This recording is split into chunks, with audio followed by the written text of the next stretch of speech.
Good evening and welcome back to another episode of The Longing, where today we are going to be continuing to read Dream Days by Kenneth Grahame. So, let's get going.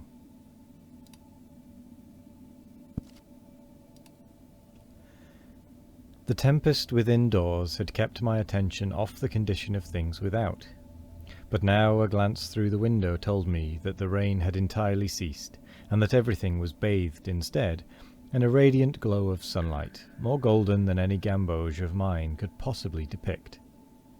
Leaving Selina and Harold to settle their feud by a mutual disinheritance, I slipped from the room and escaped into the open air, eager to pick up the loose end of my new friendship just where I had dropped it that morning. In the glorious reaction of the sunshine after the downpour, with its moist warm smells, bespanglement of greenery, and inspiring touch of rain-washed air, the parks and palaces of the imagination glowed with the livelier iris, and their blurred beauties shone out again with fresh blush and palpitation. As I sped along to the tryst, again I accompanied my new comrade along the corridors of my pet palace, into which I had so hastily introduced her. And on reflection I began to see that it wouldn't work properly. I had made a mistake, and those were not the surroundings in which she was most fitted to shine. However, it really did not matter much. I had other palaces to place at her disposal, plenty of them, and on a further acquaintance with and knowledge of her tastes, no doubt I could find something to suit her.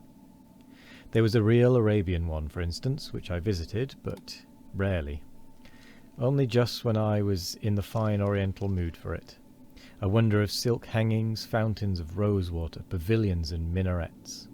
Hundreds of silent, well-trained slaves thronged the stairs and alleys of this establishment, ready to fetch and carry for her all day, if she wished it, and my brave soldiers would be spared the indignity.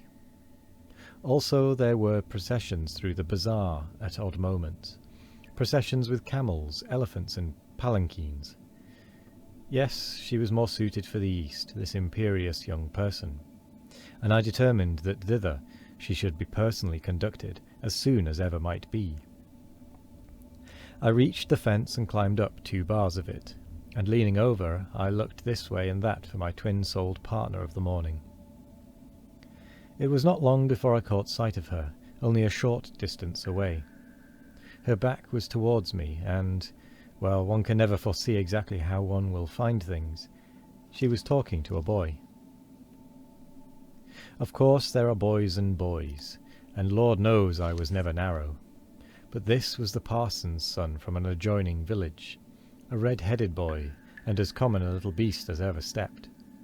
He cultivated ferrets, his only good point, and it was evidently through the medium of this art that he was basely supplanting me, for her head was bent absorbedly over something he carried in his hands. With some trepidation I called out, "Hi," but answer there was none. Then again I called, "Hi," but this time with a sickening sense of failure and of doom. She replied only by a complex gesture decisive in import, if not easily described. A petulant toss of the head, a jerk of the left shoulder, and a backward kick of the left foot, all delivered at once. That was all, and that was enough. The red-headed boy never even condescended to glance my way. Why, indeed, should he? I dropped from the fence without another effort, and took my way homewards along the weary road. Little inclination was left to me, at first, for any solitary visit to my accustomed palace, the pleasures of which I had so recently tasted in company, and yet after a minute or two I found myself, from habit, sneaking off there much as usual. Presently I became aware of a certain solace and consolation in my newly recovered independence of action. Quit of all female whims and fanciful restrictions, I rode, sailed, or punted just as I pleased. In the chocolate room I cracked and nibbled the hard sticks, with a certain contempt for those who preferred the soft, veneered article, and I mixed and quaffed countless fizzy drinks without dread of any prohibitionist. Finally I swaggered into the park, paraded all my soldiers on the terrace, and, bidding them take the time from me, gave the order to fire off all the guns. The magic ring. Grown-up people really ought to be more careful. Among themselves it may seem but a small thing to give their word and take back their word. For them there are so many compensations. Life lies at their feet, a partly coloured India rubber ball. They may kick it this way or kick it that. It turns up blue, yellow or green, but always coloured and glistening. Thus one sees it happen almost every day. And, with a jest and a laugh, the thing is over, and the disappointed one turns to fresh pleasure, lying ready to his hand. But with those who are below them, whose little globe is swayed by them, who rush to build star-pointing Alhambras on their most casual word, they really ought to be more careful. In this case of the circus, for instance, it was not as if we had led up to the subject. It was they who began it entirely, prompted thereto by the local newspaper. What a circus, said they, in their irritating casual way, that would be nice to take the children to. Wednesday would be a good day. Suppose we go on Wednesday. Oh, and pleats are being worn again, with rows of deep braid, etc. What the others thought I know not. What they said, if they said anything, I did not comprehend. For me the house was bursting, walls seemed to cramp and to stifle, the roof was jumping and lifting. Escape was the imperative thing. To escape into the open air, to shake off bricks and mortar, and to wander in the unfrequented places of the earth, the more properly to take in the passion and the promise of the giddy situation.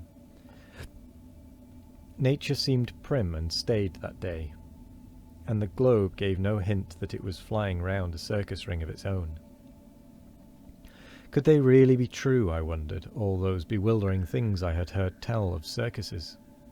Did long-tailed ponies really walk on their hind legs and fire off pistols? Was it humanly possible for clowns to perform one half of the bewitching drolleries recorded in history? And how, oh how dare I venture to believe that, from off the backs of creamy Arab steeds, ladies of more than earthly beauty discharged themselves through paper hoops? No, it was not altogether possible. There must have been some exaggeration. Still, I would be content with very little. I would take a low percentage.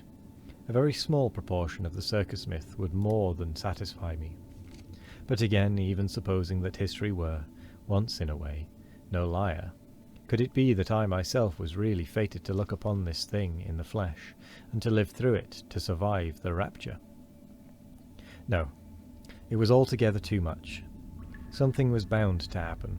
One of us would develop measles, the world would blow up with a loud explosion. I must not dare, I must not presume to entertain the smallest hope. I must endeavour sternly to think of something else. Needless to say, I thought. I dreamed of nothing else, day or night. Waking, I walked arm in arm with a clown, and cracked a portentous whip to the brave music of a band. Sleeping, I pursued, perched astride of a coal-black horse, a princess all gauze and spangles, who always managed to keep just one unattainable length ahead. In the early morning, Harold and I, once fully awake, cross-examined each other as to the possibilities of this or that circus tradition, and exhausted the lore long ere the first housemaid was stirring. In this state of exultation, we slipped onward to what promised to be a day of all white days, which brings me right back to my text, that grown-up people really ought to be more careful. I had known it could never really be. I had said so to myself a dozen times. The vision was too sweetly ethereal for embodiment. Yet the pang of the disillusionment was none the less keen and sickening, and the pain was as that of a corporeal wound. It seemed strange and foreboding, when we entered the breakfast room, not to find everybody cracking whips, jumping over chairs and whooping, in ecstatic rehearsal of the wild reality to come. And with that, we come to the end of the episode. And I will say Thank you very much for joining me today. I hope you all have a wonderful morning, evening, afternoon or night. No matter what time of day it is, I hope you all have a wonderful one of it. And as always, we will be back tomorrow for more of The Longing. Goodbye.